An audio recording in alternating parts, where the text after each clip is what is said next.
Hey, good morning. I'm Dr. Steve Stites, Chief Medical Officer here at the University of Kansas Health System. This is Open Mics with Dr. Stites.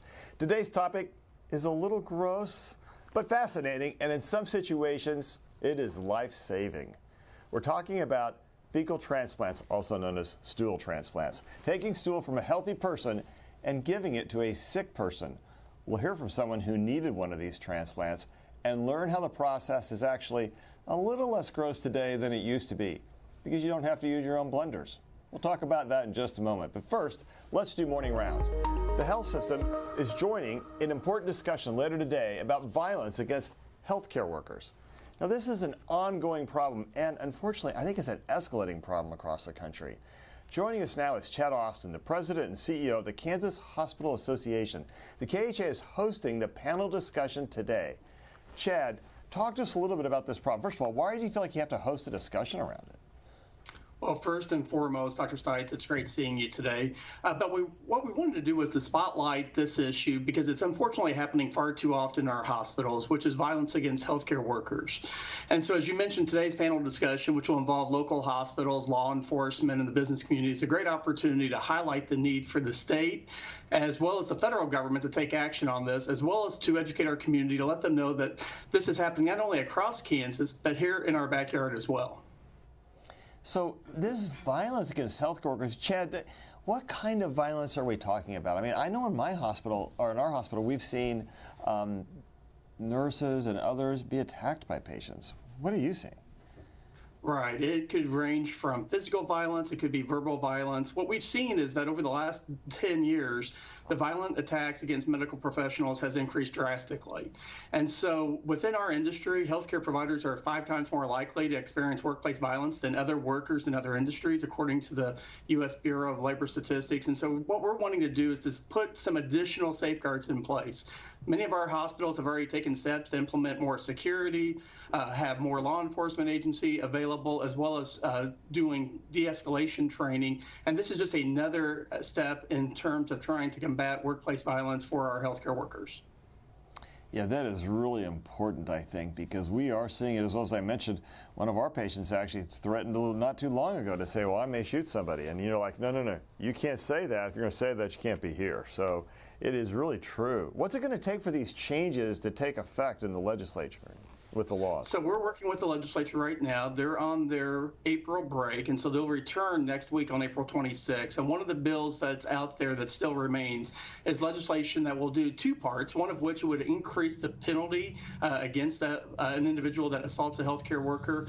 In addition, it would create a new crime of interference with healthcare services, which is very much modeled off of what currently is in statute for EMS services.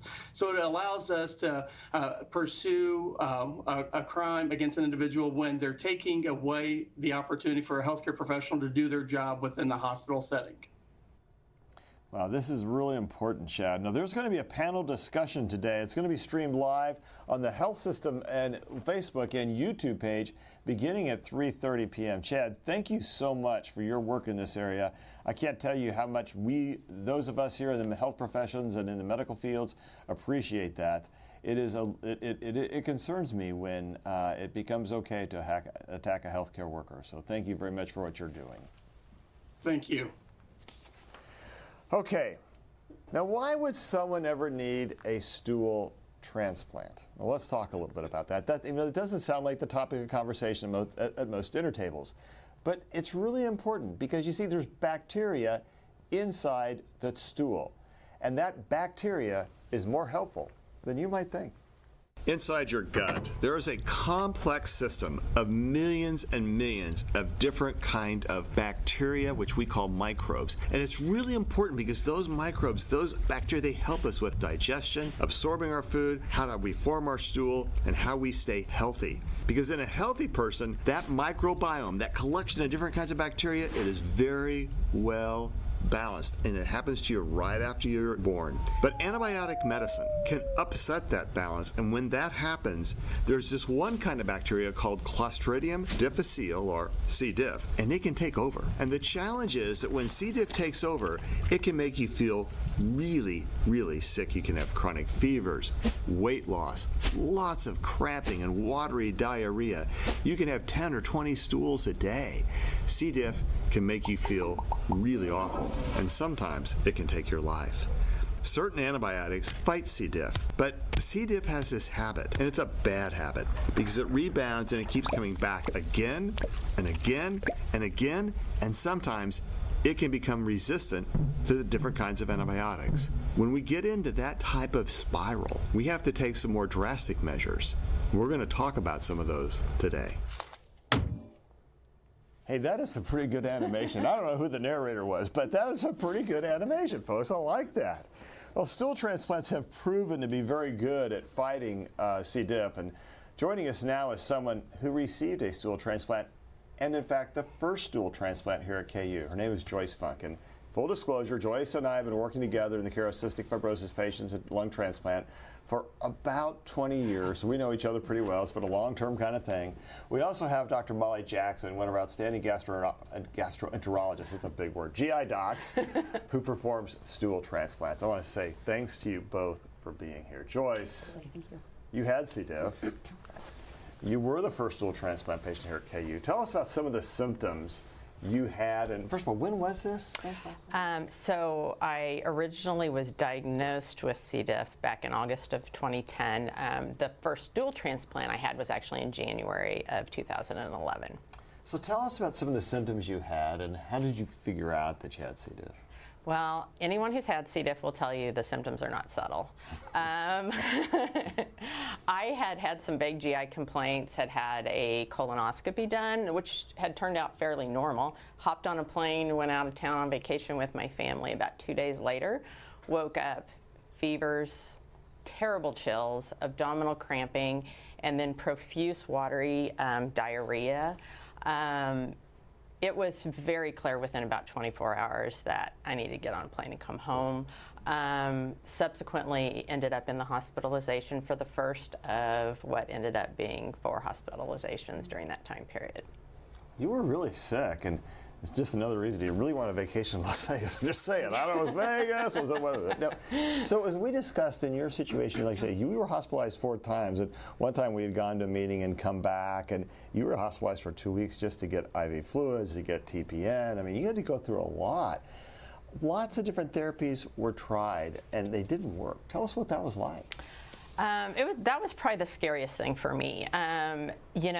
Obviously had lots of discussions with the physicians. We knew we were going to try some of the first-line agents first to see if I would respond. And we had a lot of conversation that if I did not have an adequate response to those, that there was always oral vancomycin, which at the time was kind of the big guns, kind of the last resort treatment. And so we got to the point of I wasn't responding to the other therapies, and we started vancomycin. And I was hospitalized at the time, and about 4 days in, I remember thinking to myself, I'm not any better.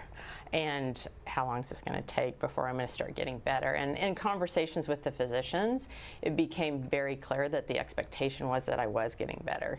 And I knew I wasn't getting better, and I knew that there was no other treatments on the horizon. So that was at the point that I knew I was in trouble.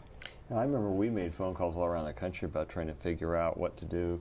As it turned out, sometimes C. diff is really resistant. People can die from C. diff. I think you were scared around that. Absolutely. And in addition, we knew that you didn't make antibodies against C. diff. So there were just a lot of things piling up. We were trying to figure out what to do.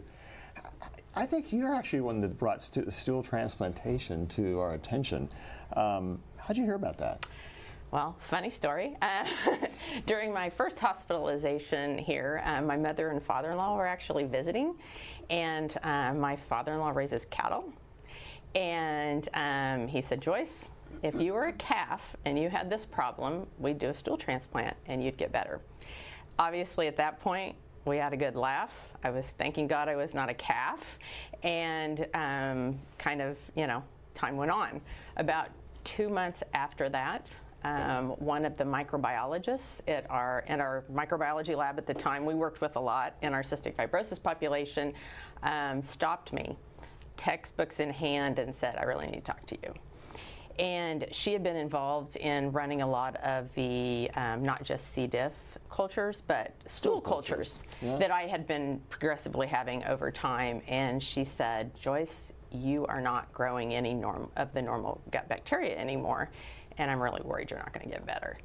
And I think the only way that we can restore that gut bacteria is through stool transplantation. She's talking to your father-in-law. Here's the information. So yeah, it very much came full circle. So that was at the first point that I really heard about it from a healthcare professional. Yeah, and I remember you and I, we ended up calling Norton Greenberger, who had been the former chair of medicine for 27 years and retires out in Boston and still doing some work out at MGH at that point. And we talked to him and said, have you heard about this? What do you think? And he encouraged us to keep looking around and trying to figure out how to get that done. So when we first started actually saying, okay, we're going to think about doing this treatment, what did you think? Were you scared about that? By that point, absolutely not. You know, I had been sick for months. I knew I wasn't getting any better. I had a 15-year-old at home. I was going to do anything and everything to try and get better. So there was no risk I wouldn't take at that point. So that was, you know, at that point there was no fear. And you were having 20, 25, you were talking the day, you had 20 or 25 stools a day. You couldn't keep up with your fluid intake. Then you get hypotension, then you end up back in the hospital. At one time you even had a clot from the line. So you had all these complications. And I think, and didn't you end up losing 20? I mean, you lost a lot of weight. Yeah. It was tough. Those are hard times. What would you like our audience to learn from your experience? You know, I think probably one of the most important things is to not give up and to stay positive. And I think to also find a focus. My focus for me was my kiddo. I had to get better at all costs. I would have done anything. I would have tried anything. And obviously also to be willing to think outside the box because, you know, I mean, we don't know everything. We're going to run into new things as time goes by. And probably the most important thing is to find your health partners and that you know, that you trust, and work closely with them to try and find answers. And just to say, and you got better after that first transplant. I did get better after that first transplant. I clearly remember I was hospitalized at the time. We did it. I was refusing to go back to the room because that was the room I came out of, that I was using the bathroom when I still had what I considered still had it. Wise beyond and years. I was demanding to be sent home, but I remember as we were driving home, I told my husband that I didn't feel like I was dying anymore. Yeah, and right, I mean, it happened so fast. I do remember that. And back then, you had to find a donor. Yeah. And then, as I recall, you had to blend up the stool yourself. Is that right? Well, in fairness, we found a donor. I had a really good friend and then subsequently a family member who I'm eternally grateful to. We brought in our blender. We didn't actually have to do the blender. So hospital grade. It was a wedding present, I recall. Yes, so that was a great wedding present. All right. Dr. Jackson, welcome to our program today. Thank you for having me. This is a tough story, right? Yeah, we hear this. You know, I think people who have recurrent C. diff like this, in the end, at some point, you are kind of desperate for something else because the medicines just don't work anymore. And, you know, you kind of get rid of this ick factor, which I think initially people had because you feel so miserable, and this happens. Yeah, it makes a difference, and I think I remember, because we've worked together for so long, and when Joyce is in the hospital for these prolonged periods, sometimes like, she needs a mental health break. I'm going to bring her charts to do. We'd go through our CF charts up there. Everyone would come in, like, what are you doing? I'm trying to help her. But at the end of the day, these stool transplants, as we've learned from Joyce, they're not new. They're not new. So the history of FMT and kind of the fecal transplants is pretty interesting. It even goes back to the 4th century, you know, ancient China. At that point, they had these fecal oral suspensions, and they would offer it to people who had diarrhea, food poisoning, and they would see improvement. Aesthetically, it got a little bit better. China? Ancient China. So back all the way to the 4th century. So it wasn't her father-in-law who actually revolutionized the world. Yeah, That was really... It comes, though. Oh, my God. So I mean, around the 16th century, And people it drank was it. a little bit more appealing. Golden soup, they would advertise it as, and so people would take this again for a lot of different GI ailments. You mentioned the cattle. So really, veterinary medicine started back in the 17th century, where that's called transplantation, when you transplant into animals. But they used it for cattle, for horses, either rectally or orally for animals who were sick at that time. And it's come a long way. Like I said, it's interesting, even in kind of more modern day, 1950s, there was a group out of Colorado. They were surgeons. They were seeing an uptick of patients who had really sick colitis, almost fulminant. You know, they were going to lose their colons, go to surgery. And when they were doing evaluations, they found kind of what this called pseudomembranes. It's kind of a membrane that lines the colon, and that means it's really sick. And the surgeons, the residents, decided to donate their stool. So they blended it up, gave it to the patients they were treating in the ICU, and there was this miraculous recovery. Now at that time, C. diff had not been identified. So we didn't know what was causing this, but years later, C. diff was identified, ultimately found this. But even then, fecal transplant, not known at that point, was being used. Well, that is an impressive story that it goes back to. I just wonder what they mixed with their, what did you call it, the golden soup? Golden soup. A little whiskey, good age, something. Anything would probably help them out. Anything might have helped a little bit. So this is an amazing progress, and now there's no more blenders, right? So how do we do it today? No more blenders. So as Joy said, when we kind of first started all this, we would stock blenders or have someone bring in their own blender and deliver stool. Now we're actually partnering with the Open Biome, which is a national stool bank, similar to blood banks that are across the country. Open Biome is a stool bank who's partnered with the University of Minnesota. So they screen donors, collect samples, and concentrate it. So we are now delivered small cryo bags, and they come in about 60 mils. We thaw that out and draw it up, and that's what we now instill into patients. So it has come a long way. There's our video of getting it installed. That's remarkable. You probably would have been happy to have been able to do it like that, Joyce Funk, I'm guessing. And sometimes you still have to do more than one. That is true. You know, overall success rate of fecal transplantation is about 80 to 90%. It's not foolproof, but the nice thing compared to antibiotics is that even if you have a recurrence after, it still has 80-90% success rate. Yeah, that's impressive. So what's the donation process like? Can you get on the registry? How does that all work? Yeah, so donation process right now is coming through where we have the Open Biome. And so it's University of Minnesota. They do a pretty thorough screening and have pretty strict criteria. No antibiotics for about 6 months prior for any patient who's donating. Really restricted travel history, no oral medications that they take routinely, really healthy, no medical chronic conditions, no GI disorders or any symptomatology. And they are screened every 3 months to make sure that that is staying up when they give a stool donation. They also have follow-up screening within 14 days and go through a plethora of both blood and stool testing to make sure it's as safe as it can be. You know, technically fecal transplant is still investigational. You know, we don't know everything that needs to be tested. I mean, in 2020, who knew that COVID was going to be here? And at that point, Open Biome and FMT stopped for a period of time because we had to go back and check all of those samples. Now that's part of the screening process again. So, you know, I've been actually a stool donor for a patient, and I've been able to have fun, go up and say, hey, I've given you a rash of golden soup. That's pretty good. All right, so are there links between gut bacteria and other health problems as well? Because I think, you know, there's been other potential uses for a stool transplant besides C. diff now. Yeah, that's a really good question. And I think that the data is still emerging, to be honest with you.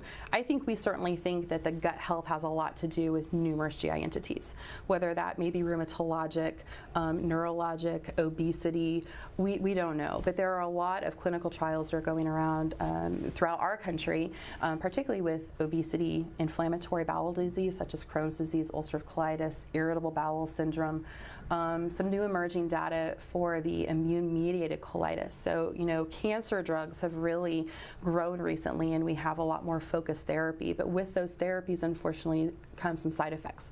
One of those being some pretty significant inflammation of the colon, also leading to diarrhea, abdominal pain, blood in the stool.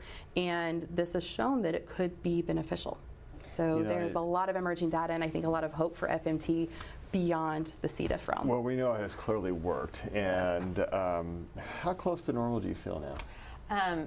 Not completely, but oh my goodness, 1,000% better than I did. So.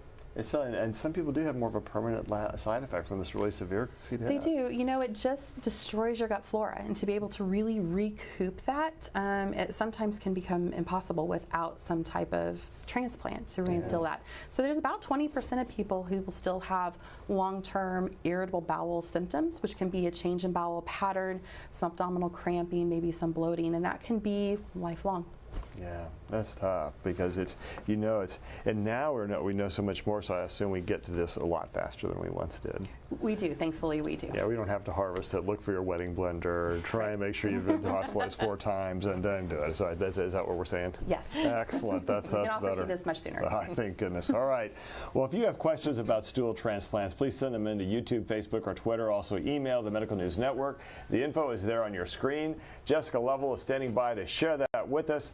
First, though, we're going to check in with Dr. Dana Hawkinson, Hawkeye, Medical Director of Infection Prevention Control. He joins us now for today's COVID count, which I hope is continuing to dwindle down. Yeah, you seem to be good luck, Steve, I for am sure. good luck. That's what everybody says. Overall, total cases and active cases are decreased. So 26 total, 11 active, 2 in the ICU, and 1 on the ventilator. So we are edging down towards 0. Hopefully we'll get there, but at least into those single digits. So, Hawk, one big thing that happened last night, the FDA and the CDC officially changed their recommendations around the bivalent booster shot. Now you can get one if you're over 65 or have chronic severe health conditions, living immunocompromised after 4 months of your last booster. Yeah, you know, they really tried to simplify. So they also removed the emergency use authorization for the monovalent vaccine. So all you can get now is the bivalent vaccine. You can receive one of those and then, of course, a booster. But I think this recommendation that they talked about from yesterday's press release is really, just as you said, Steve, geared toward those elderly and those immune compromised. And as an elderly patient, you can receive a second bivalent booster if it's more than 4 months after that first one that you received, which it is probably for most people who have received one because they would have received it last fall. And then you can receive it after 2 months if you are otherwise immunocompromised. And then they allow a lot of leeway. There is a lot of vagueness saying that moving forward with your medical teams, if you are immunocompromised, you can then adjust a dosing schedule as that practitioner, as that physician sees fit. So a lot of leeway there, but there is that second dose now that's available for those that are elderly and immunocompromised. You know, Hawk, that's a really big deal, and it is interesting that without the monovalent vaccine now, bivalent sometimes been a little controversial. I think it's safe to say completely safe. Absolutely safe. And we've had recent studies that were published in peer-reviewed journals, including the New England Journal of Medicine, that showed no increase in cardiovascular events or cerebrovascular events. So the safety continues to be there, and I think that's overall good news as well. And Huck, the other thing is, even for your initial series, now, as you mentioned, monovalent's been pulled off the market altogether. So even if you get your initial series, it's the bivalent vaccination. Yeah, absolutely. And I think that will simplify, and that's what the FDA has wanted to do, is simplify. And again, Steve, this is really data and decisions made in quasi-real time because they have been able to accumulate data now since the vaccines were rolled out, and of course now since the bivalent boosters were rolled out, and that is all in the context of all of these other variants. So overall, yes, we are getting data, analyzing it, and then making, as real-time decisions and changes to the guidance as we can. So I think that shows that the FDA continues to be nimble as well.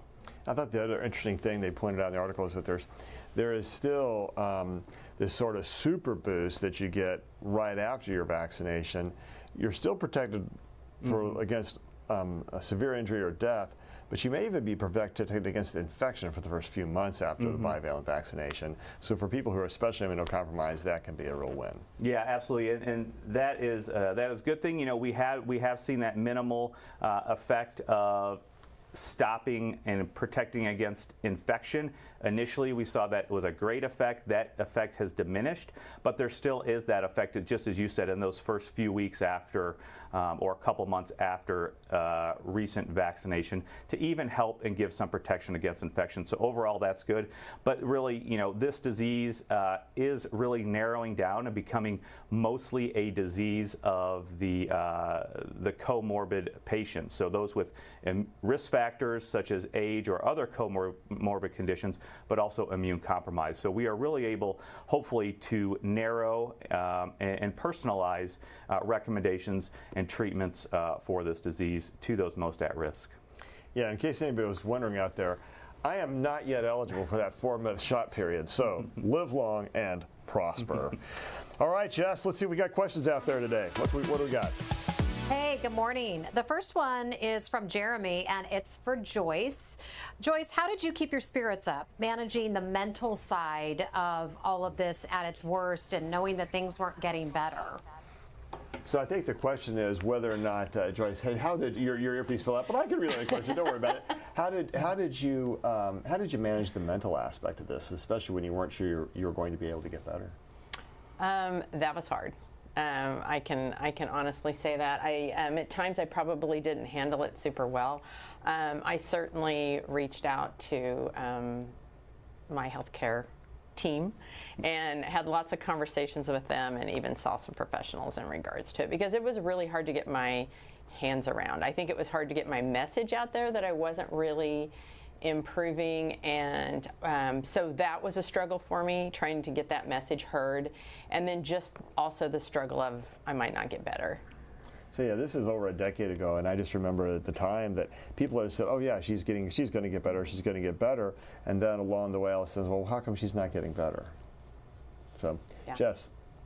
Earl wants to know, as for the donations, can people that are taking medications like gabapentin or medications for seizures still donate, or does that eliminate them? Yeah, so through the University of Minnesota, that would limit. One of the recommendations or requirements is that you are not on any standard medications. So they really are trying to get the healthiest of healthy people to ensure that we have the best microbiota. Yen wants to know if excessive use of medications like chemotherapy, drugs, antibiotics, steroids have adversely affected a person's GI health. Would fecal transplant be necessary as a treatment option? So in the setting of C. diff, that would be an option. So just by being on steroids or antibiotics, certainly that can change the microbiome or chemotherapy, but that doesn't necessarily always lead to C. diff infection. So if someone is having greater than 3 loose stools a day, then that would be a consideration to check the stool. And if it is an active infection, then first they would require some antibiotics. Fecal transplant is recommended after a second recurrence, so technically third diagnosis of C. diff or refractory Reagan wants to know if probiotics are helpful for C. diff and just for overall gut health, as we hear. Yeah, this is a really good question and pretty controversial, to be honest with you. Probiotics are everywhere and they're marketed all over the place, but because they are technically a supplement, there's not a lot of FDA regulation, therefore not a lot of clinical trials and data that support it. There has been one study that was recently done that really did not show any additional benefit in probiotics compared to placebo in the prevention or recurrence of C. diff. And right now there's some emerging data that it actually may limit colonization of new gut flora when you're thinking about fecal transplant. So in my clinical practice, I am not recommending routine probiotic use. I would also add too, in infectious disease, Dr. Jackson and I work together a lot, especially for things like C. diff, and I think she's right. Even I think it's the most recent 2021 C. difficile guidelines do not recommend use of probiotics like that. In addition, if you have other immunocompromising conditions, there is always that risk those probiotics can translocate through your gut and create a blood infection as well. So I would agree with Dr. Jackson's statements also. And just last question is from Terry. Dr. Jackson, how do you know the donor stool has the so-called good bacteria? Yeah. So this is a good and interesting question, because the honest answer is we don't necessarily know. We are not sequencing that stool. What we're doing is we are screening, trying to get healthy people who we know don't have comorbidities, BMIs of normal weight, not on any medications, anything to disturb the gut microbiota, and anticipate that that would then translate to good colonization and regrowth in someone who has a sick gut. Right now, there's not sequencing being done, though. We used to think that you need to be a family, or it would be better if you're a family or relation, and maybe you kind of grew up together. Is that still thoughtful, or still? So for those who are collecting stool samples, I think amongst not going to a stool center, that is what we used to do. You know, if someone is in the household who has been around C. diff and has not contracted it, then they must have some type of good gut flora that's kind of prohibiting that. And so we were often seeking in-household donors to be that provider. All right. Well, let's go around and grab some final thoughts today. Now, Joyce, you and I have talked about final thoughts, but I just want to express what I want your final thought to be. I'm just glad you're here. Well, thank you. I'm glad I'm here too, and I'm obviously eternally grateful to all the healthcare workers at KU that worked with me through this, because this was a long process. It was long and hard, and you were the first. So, Dr. Jackson. Yeah, final thought. Yeah. I think for the viewers out there, if you have recurrent C. diff or know of someone who does, you know, there are options beyond just the medications, and this overall is a successful treatment. And hopefully through knowledge and discussion, we can get over that ick factor. Oh yeah, that ick factor. Yeah. Hawkeye, icky, no, good stuff. Yeah, no, absolutely. And I think this is a good time to step in and talk about antimicrobial stewardship, both in the hospital and in the outpatient setting. You know, be careful when you're going to your physician asking for antibiotics like a Z-Pak or Augmentin or anything like that. We know antibiotics can increase your risk for C. diff infection, and nobody wants that. We certainly want to treat bacterial infections if you have them, but in a lot of cases, a lot of things are not needed to be treated with antibiotics, so just be careful and just make sure that your physician's aware of that as well. You know, this is another example of the intersection we've talked about before: faith, hope, and science. You know, you had to keep the faith and keep trying to work at it. Joyce had to definitely do that, and then the hope to get better, and her own willingness to try something new, and in this case, science, which has helped take us from blunders to now good packs that are easier to deliver than we ever had. It's kind of like the vaccination. You know, you had to have faith, hope, and science. Transplantation, faith, hope, and science, and together we can save a lot of lives. Hey, this has been a great program today. I want to thank everybody for watching. Have a great day. Don't forget to tune in at 3:30 on our network to look at that that hearing with KHA today, because that's a really big deal. Violence against healthcare workers, violence anywhere is wrong. Taking it inside a healthcare facility, man, that's tough. All right, have a great day, folks. Coming up tomorrow on the Morning Medical Update, a failing heart kept sending one man to the ER until they put me in a wheelchair and looked at me and said, "How are you still walking and talking?" I'm Jessica Lovell on the next Morning Medical Update, how an organ donor saved his life and his lifelong mission now, Thursday at 8. I'm Alexis Del Cid on the next All Things Heart. I literally felt like I was dying from the inside out before. I could not walk even half a block. What she thought was an old back injury was far more dangerous. Why half of her body wasn't getting the blood it needed, and the surgery to fix it, Thursday morning at 10. Subscribe to our Morning Medical Update and Open Mics with Dr. Stites podcasts. Now, everywhere podcasts are available.